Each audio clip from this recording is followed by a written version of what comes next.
beau jour, en ce beau jour, en ce beau jour, Seigneur. Shalom, shalom, frères et sœurs, dans le Seigneur Jésus-Christ de Nazareth.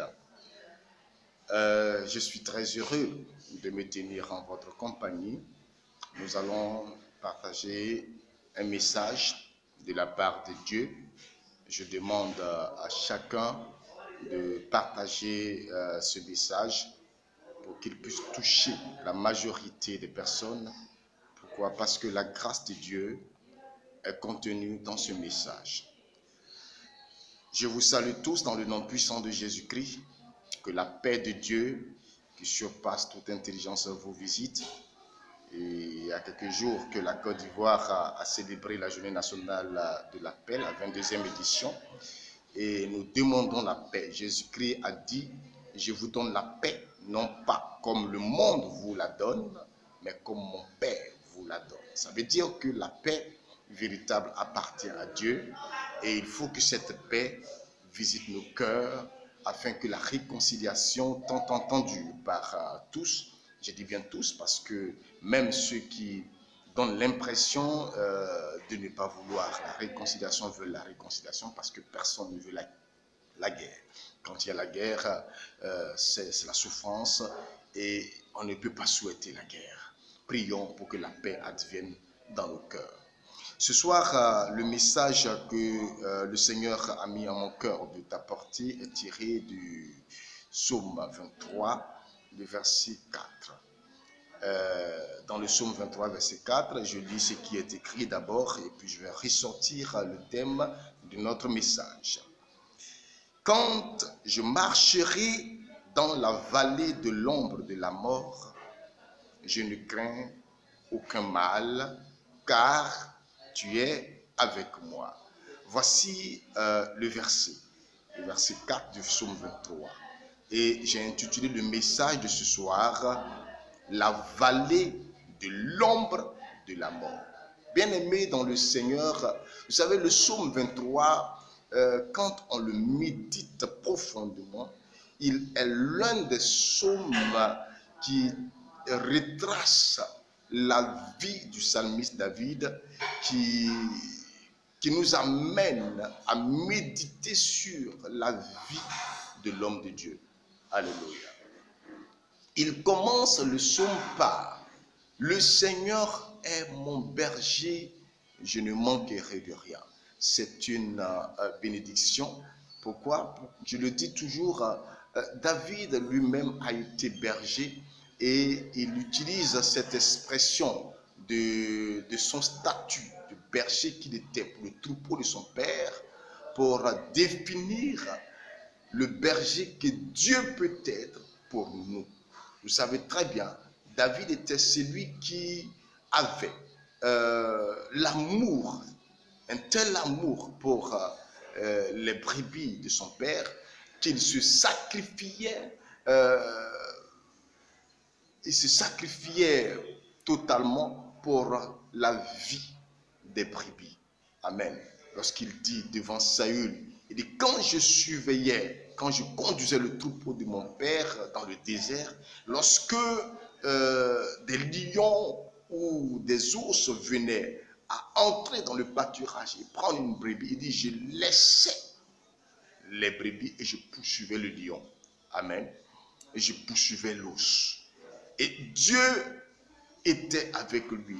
Et David, regardant cela, s'est dit, mais attends, tiens, moi, un homme dont la force est limitée, si j'ai une telle présence, une telle assurance auprès des brebis, combien à plus forte raison l'Éternel, le Dieu des armées, qui pourra véritablement m'assurer la sécurité partout où je passe. C'est pourquoi il dit, l'Éternel est mon berger, je ne manquerai de rien. Il me conduit près des eaux paisibles. Les eaux paisibles. Il restaure mon âme. Et le verset 4 dit, quand je marcherai dans la vallée de l'ombre de la mort. Alléluia. Qu'est-ce qu'on entend par la vallée de l'ombre de la mort? Vous savez, bien-aimés dans le Seigneur, la vallée est l'expression qui est utilisée dans la Bible pour opposer la montagne. La vallée s'oppose à la montagne parce que la vallée, c'est un fond et la montagne est une élévation. Amen. La montagne symbolise la gloire, la montagne symbolise la présence de Dieu et la vallée symbolise tout le contraire. C'est-à-dire que le contraire de la gloire qui peut être les tumultudes, les moments de difficulté ou les moments où on a l'impression que Dieu n'est plus présent. Dans le psaume 22, le psalmiste pouvait crier, il pouvait préfigurer, il pouvait préfigurer cette parole du Christ à la croix quand il dit « Seigneur, Seigneur, pourquoi m'as-tu abandonné ?» Alléluia. Ça, c'est le cri d'un serviteur dans la vallée de l'ombre de la mort, dans la vallée des tumultudes, dans la vallée des persécutions, dans la vallée de l'horribilité, des forces mystiques, des choses diaboliques. Lorsqu'on parle de la vallée, bien-aimée dans le Seigneur, c'est une étape de la vie chrétienne. Amen. Lorsque nous avons décidé de marcher avec Dieu, il y a des étapes. Et la vallée est une étape. Parce que quand nous lisons, il dit, quand je marche dans la vallée. Donc, marcher, c'est avancer. On avance. Marcher avec Christ, devenir chrétien, c'est une marche qui nous conduit inlassablement vers le triomphe, vers la gloire éternelle, ce qu'on appelle la vie éternelle. C'est un cheminement, un pèlerinage. Dans ce pèlerinage, nous rentrons dans une partie de ce pèlerinage qui est la vallée de l'ombre de la mort. Amen. La vallée des persécutions. Elle caractérise, j'ai écrit ici, elle caractérise la présence des adversités. Elle est caractérisée par la présence des adversités, des rejets. Amen.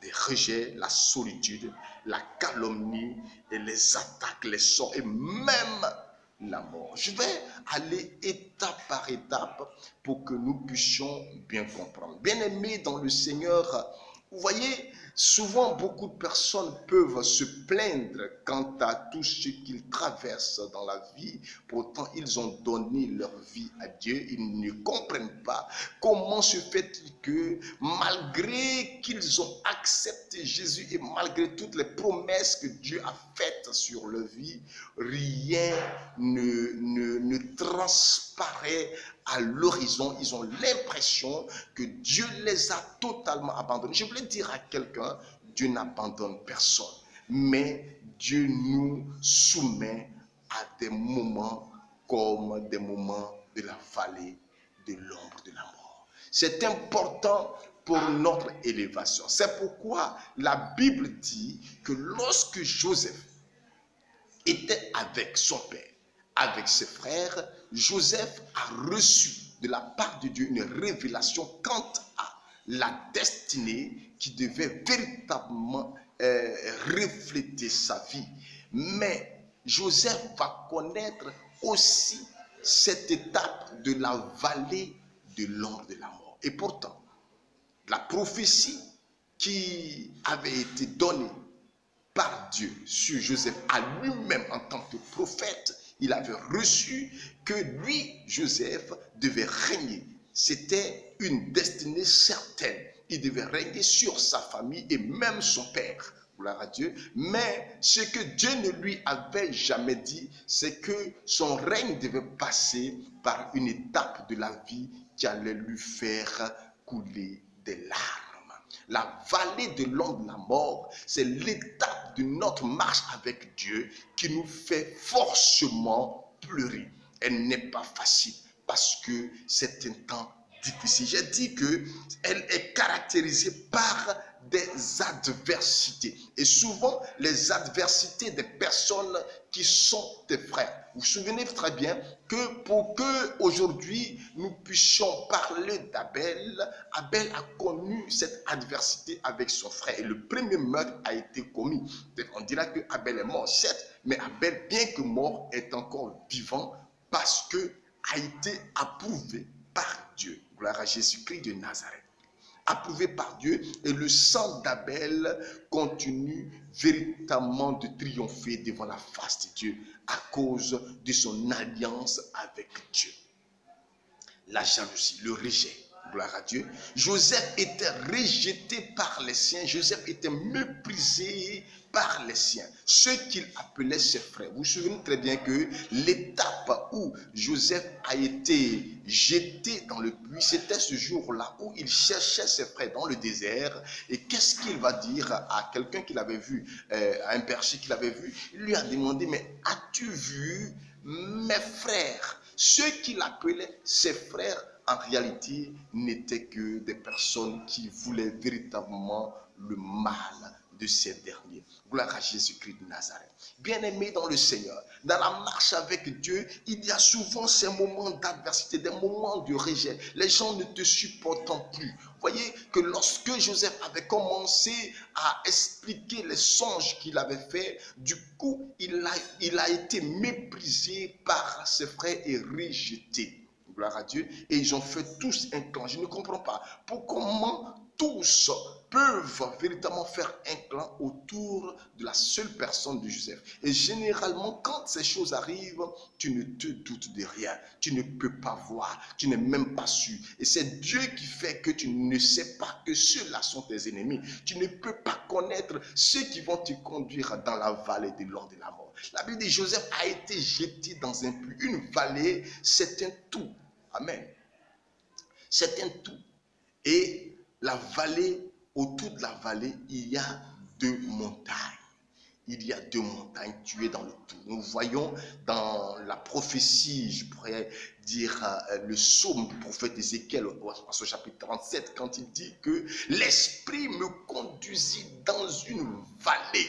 Mighty God, comment l'Esprit de Dieu peut te conduire dans une vallée. Oui, c'est Dieu qui va te conduire dans la vallée pour que tu puisses expérimenter les moments de souffrance, pour que tu puisses transpirer. Gloire à Jésus-Christ de Nazareth. Vous savez, la transpiration, c'est l'effet de la sueur. La sueur, c'est le déchet dans notre corps qui peut être nocif à notre santé. Lorsque quelqu'un ne transpire pas, quelqu'un qui mange, qui boit, mais qui ne transpire pas, vous voyez, cette personne est même en danger. Gloire à Jésus. Cette personne est en danger parce que tu dois transpirer. Il faut que la graisse qui est à l'intérieur puisse fondre pour laisser la place, véritablement, amen, pour laisser la place à une santé de fer, pour que tu puisses véritablement avoir la santé.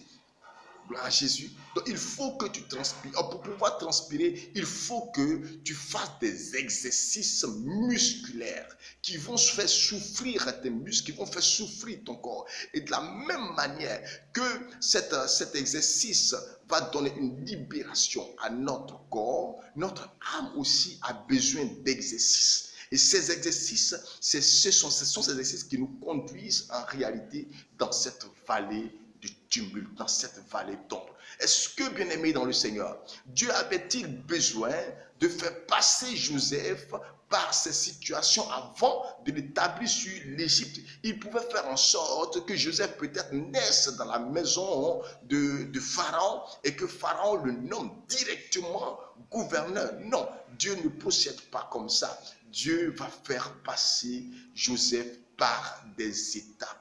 Peut-être qu'aujourd'hui, tu traverses des étapes de la vie difficiles. Vous voyez, je parle ici de la solitude. Alléluia. La Bible dit que Israël, Jacob, a mis au monde 12 enfants. Et Joseph était le 10e. Parce qu'on sait bien que Ephraïm et Manassé ont été complétés pour que les 12 enfants puissent être accomplis. Amen. Et Joseph était le dernier avant, bien sûr, la naissance d'Ephraïm et Manassé. Joseph était le dernier, donc il pouvait être un enfant comblé parce que tous ses aînés étaient autour de lui. Il était comblé, il était un enfant heureux. Mais, bien aimé dans le Seigneur, cet enfant qui était dans une famille où il y avait la vie, à un moment donné, il s'est retrouvé seul dans un puits. Il s'est retrouvé seul dans un puits, dans les difficultés, au milieu des épreuves, au milieu du riche, au milieu de la méchanceté humaine. Joseph était seul. Depuis le puits, émettait-il un cri? Je ne sais pas. Mais même s'il émettait un cri, personne ne pouvait l'entendre. Personne ne pouvait savoir qui il était. Son père qui l'aimait ne savait pas qui il était dans ce puits. Gloire à Jésus. Il n'y avait personne pour savoir qui il était. Oh frère, toutes ces victoires de Dieu passent par ces moments d'obstacles, ces moments de tumulte, ces moments d'adversité, ces moments de solitude. Alléluia. Toi, qui étais acculé, autour de toi, il y avait du monde. Aujourd'hui, tu te retrouves seul. Personne pour te visiter. Tu es aujourd'hui malade. Personne pour te visiter. Pourtant, tu n'as rien fait pour mériter ce sort. Mais il y a, c'est Dieu qui te fait passer par cette étape pour que tu puisses accéder à ta gloire. Gloire à Jésus. Pour que tu puisses accéder à la gloire. Des mauvais sorts, des menaces de mort, ta vie devient difficile. Alléluia. Mais Romains chapitre 8 au verset 31 dit ceci. Si Dieu est pour nous, alléluia. Si Dieu est pour nous, qui sera contre nous? Ça ne veut pas dire que personne ne sera contre nous. Non, non, non. Ça ne veut pas dire que personne ne sera contre nous.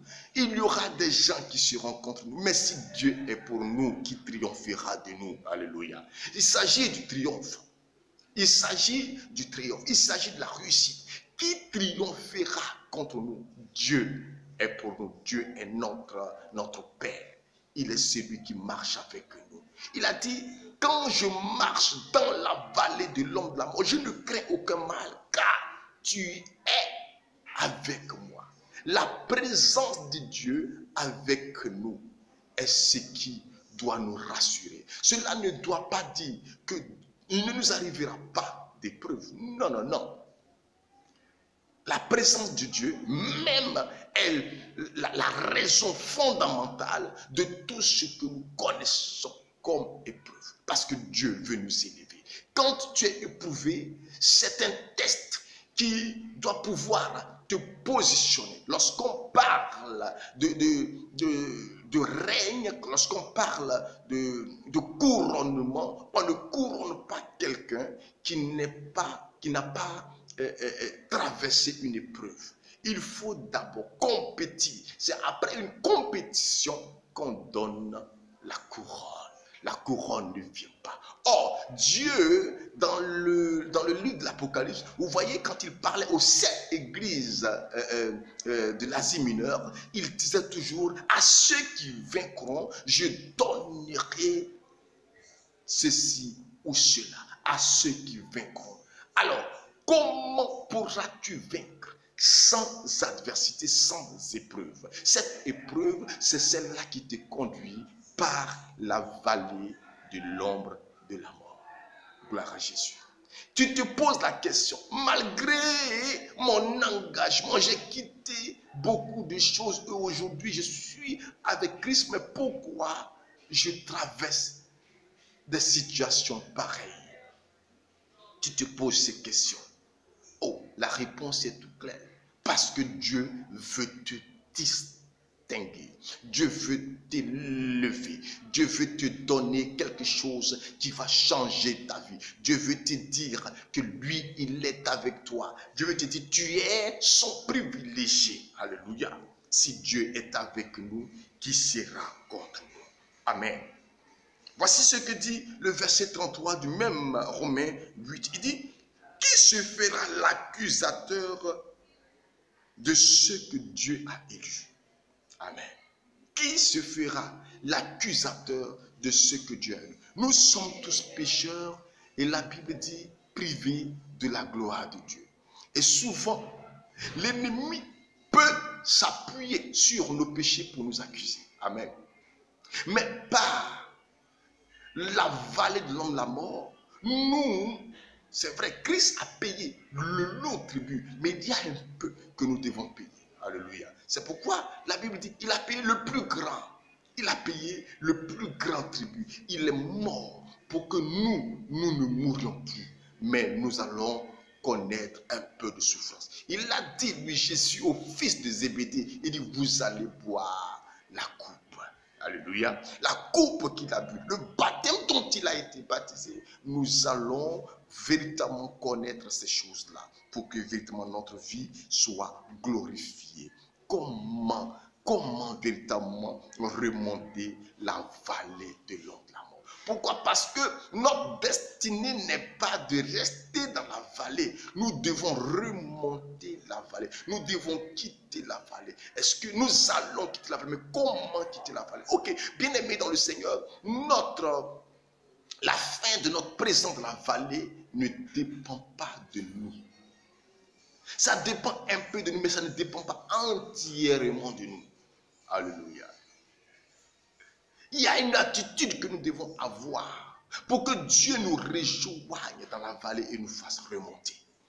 La Bible dit, Joseph, vendu à Potiphar, loin de sa famille, il a pensé à un moment donné que tout allait maintenant, jusqu'à ce que la femme de Potiphar entre en scène et l'envoie en prison dans un endroit étranger, un territoire où il n'avait personne pour le défendre. Face à qui? Le gouverneur de l'Égypte. Toi, tu es accusé d'avoir abusé de l'épouse du gouverneur d'un territoire aussi puissant que l'Égypte. Qui pourra te défendre? Oh mighty God. Frère, est-ce que quelqu'un compte sur la puissance de Dieu? Est-ce que quelqu'un compte sur la fidélité de Dieu, sur la présence de Dieu? Frère, parce que tous peuvent t'accuser. Tu peux être seul à un moment donné, mais compte seulement sur la fidélité de Dieu. Car la Bible dit dans le psaume, dans le Nombre 23, au verset 23, il dit que la divination ne peut rien contre Jacob. C'est-à-dire les accusations, tout ce qu'on pourra faire ne pourront rien. Amen. Mais il dit encore que Dieu n'est pas un homme pour mentir. Il a annoncé une parole prophétique sur ta vie. Cette parole va se réaliser. Quand? Je ne sais pas. À quel moment? Je ne sais pas. Comment? Je ne sais pas. Seulement, c'est qu'elle va se réaliser. Alléluia. Elle va se réaliser. Il dit, car sa parole, elle s'accomplira. La parole de Dieu s'accomplira toujours. Car Dieu, il s'appelle fidèle. Son nom est fidèle. La fidélité est en lui. C'est pourquoi Saint Jean pouvait dire, en lui, il n'y a point d'ombre de variation. C'est-à-dire qu'il ne dit pas une chose et se repentir pour dire une autre chose. À moins que ce soit une menace qu'il déclenche contre ta vie, il peut se repentir pour dire qu'il ne le fait plus. Mais une prophétie, une bénédiction, elle s'accomplit toujours. Jérémie avait dit à ce prophète, il lui a dit, quand un prophète annoncera une bénédiction, c'est par l'accomplissement qu'on l'enverra que ce prophète est inspiré de Dieu. Alléluia. Croyons véritablement. Et nous verrons la remontée. Comment remonter la vallée? Ce n'est pas une décision pour nous de remonter la vallée. Parce que la vallée est l'œuvre de Dieu. J'ai dit tout à l'heure que Ézéchiel dit que l'Esprit de Dieu me conduisit dans une vallée. Il me conduisit dans une vallée. Luc 4, à partir du verset 18. On dit, Jésus sortit du Jourdain, l'Esprit le conduisit dans le désert. C'est Dieu qui conduit dans la vallée, dans le désert, dans les obstacles. Donc c'est Dieu qui décidera de t'en sortir. Mais il y a un certain nombre d'attitudes que tu dois avoir pour que ta vallée, le séjour de ta vallée se raccourcisse ou s'allonge. Ça dépend de toi. Dieu, il sait qui le fera, mais il te regarde. Première des choses que je vais te dire, pour que tu puisses véritablement le savoir. Avant même d'arriver ceci, je voulais qu'on lise Romains chapitre 8, verset 18. Il dit, j'estime en effet que la souffrance du temps présent n'est pas à comparer à la gloire qui doit se révéler à nous. Les souffrances du temps présent ne sont pas à comparer à la gloire qui doit se révéler à nous. Amen. Aujourd'hui, peut-être que tu souffres. Aujourd'hui, toi, serviteur de Dieu, tu traverses des moments difficiles, compliqués. Tu te dis, tout le monde est contre toi. Des gens avec qui tu as commencé le ministère sont devenus tes ennemis, ou bien des gens, des collaborateurs qui sont devenus tes ennemis. Oh frère, mais on dit, il y a une gloire qui doit se révéler. Et cette gloire n'est pas à comparer à la souffrance. C'est-à-dire, quand la gloire va venir, tu vas même oublier la souffrance. C'est pourquoi la Bible dit que lorsque la gloire de Joseph est apparue, il a totalement oublié l'épreuve. À tel enseigne que lorsqu'il fait la rencontre avec ses frères, il leur dit, ce n'est pas vous qui m'avez envoyé ici. S'il avait encore en tête la souffrance, je pense qu'il allait leur demander des comptes. Il leur a dit, ce n'est pas vous qui m'avez envoyé. C'est-à-dire, il avait totalement oublié le temps de l'épreuve. Il avait totalement oublié le temps de la souffrance. Gloire à Jésus-Christ de Nazareth. Comment remonter la souffrance? Il dit, il faut, premièrement, la patience. Amen. La patience, un fruit de l'esprit. Il ne faut pas se presser.